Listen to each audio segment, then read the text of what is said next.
A woman asked, "How'd you raise 9 children, 3 of them pro football players, without trouble?" "My husband and I had our share of trouble," I said. "It's just we found most problems can be solved by looking in God's book for His advice and turning it into family love." I just pray and hope that everything will work out for us. When we got married during the Depression, a great drought swept Oklahoma and just about wiped out hundreds of farms, including ours. We prayed about it and decided to stick out the disaster on our own land. We skimped by on what I got working a small garden. He went west to pull cotton for extra money. We made it through the drought, left us with strengthened faith. By Depression's end, we had our first child, Elmer.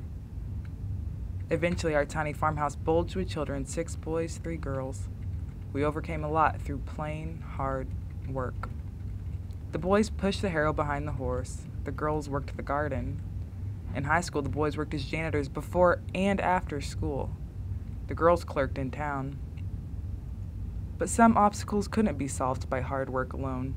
Once Elmer came from school and said kids were picking on him. It would have been easy to tell him to fight or ignore those kids, but we believe God must be honored in all situations and turned to the passage that says, "Love your enemies, do good to those who harm you."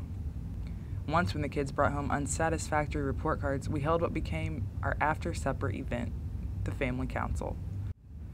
When Lucius said he wanted to try football, a family huddle was needed. At 13, he was certainly strong enough to play, but he had a habit of trying and dropping new things. If you play, his father said, no quitting.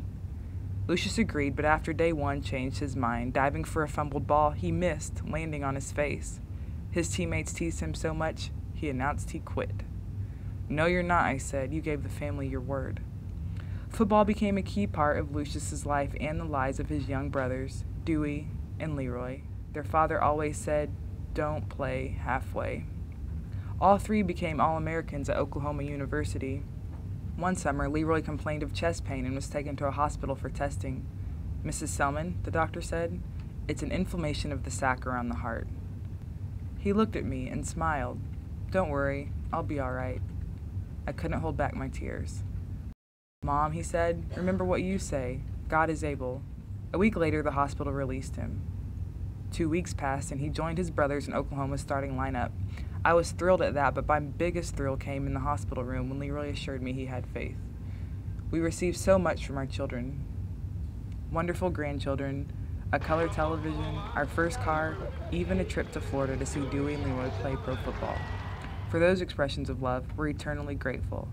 But our biggest reward is our children's love of God. It's something we hope they pass along.